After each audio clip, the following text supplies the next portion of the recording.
Dan untuk apa sih yang berkesan dan ada nggak sih ceritanya dalam film ini? Mungkin yang berkesan dari film ini adalah moral yang bisa aku petik itu yang bukan untuk kita tidak akan berasa gampang. Jadi Tuhan itu udah punya jalannya dan udah punya tujuannya sendiri atau takdirnya untuk kita gitu. Jadi kita nggak boleh memaksakan apapun itu. Nice, oke. Nah, kalau yang berkesan dari karakter dari Kak Yasmin sendiri itu apa?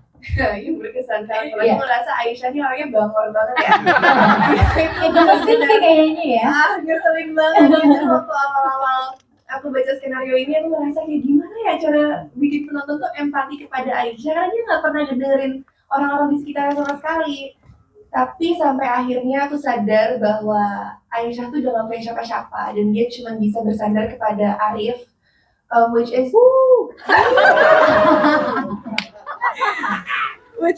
masa depannya dia. Itu yang membuat dia rentan itu.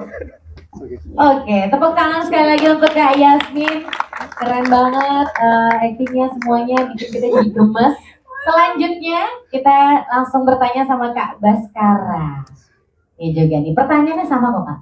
Ya gimana apa sih yang mau Kak alasan apa yang membuat Kak Baskara tuh mau terlibat dalam film ini? Ya assalamualaikum Bejingdua. Selamat sore semuanya.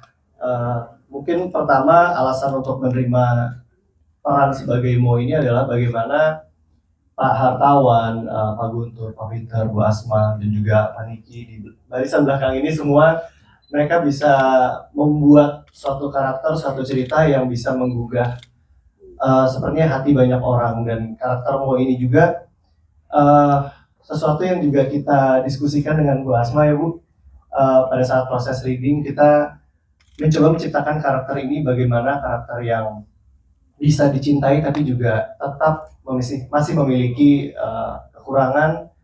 Mungkin di sini tidak begitu digambarkan karena kekurangannya banyak dari masa lalunya, tapi kita juga lihat betapa Mo ini seorang manusia dan itu karakter yang tentunya sangat menarik untuk diperankan. Tapi aku mau tanya nih pertanyaan pribadi dari aku. Sebenarnya kamu emang benar-benar angkuh atau emang di film ini aja? Benar-benar apa?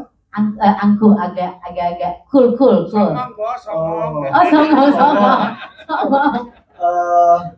Iya nggak ya? Cool deh. Menurut kamu? Menurut Emir? Iya, menurut Emir ya? Kadang-kadang kalau di grup chat suka balasnya cuma satu huruf doang. Wow, ini sulit banget. Hari ini mau jalan nggak? Y. Oh, oke, seirit itu ya, se-cool itu dia. Oke. Enggak. Oke lanjut nih Kak Baskara, aku mau tanya nih, scene yang berkesan ini apa? Scene yang berkesan Nunjuk Emir nggak? itu yang paling ditunggu-tunggu sih. Udah minta kena tapi katanya nggak boleh. Kesian deh. Oh pantesan ya, jawabnya ke kamu gitu ya. Iya, emang gitu orangnya. Oke. Kayaknya paling berkesan itu scene dimana hampir semua scene-sceneku pada saat berbahasa Mandarin itu berangkat dari Jakarta menuju ke Ningxia, deg-degannya minta ampun karena di sana akan ketemu dengan pemeran-pemeran yang berbahasa Mandarin asli. Sementara kalau aku berbahasa Mandarin dengan Gaby atau dengan Papa di sini kan kita bisa latihan bareng ya. Yes. Kalau yang ini kita nggak bisa latihan bareng, kita latihannya di sana. Itu deg-degan banget dan semoga berhasil. Oh gitu ceritanya. Tapi butuh berapa lama atau emang udah basic bisa bahasa Mandarin? Karena project ini aku belajar bahasa Mandarin. Wow, luar biasa. Tepuk tangan untuk Mas Baskara. Satu lagi pertanyaan.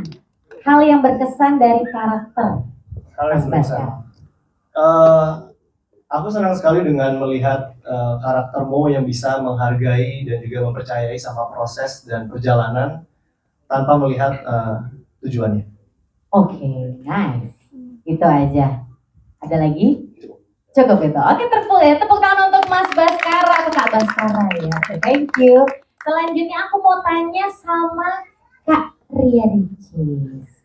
Wow. Udah pura-pura nggak lihat loh padahal. Kelihatan tapi sama aku. Pertanyaannya sebenarnya sama Kak Icis. Boleh. kenapa sih Kak Icis mau terlibat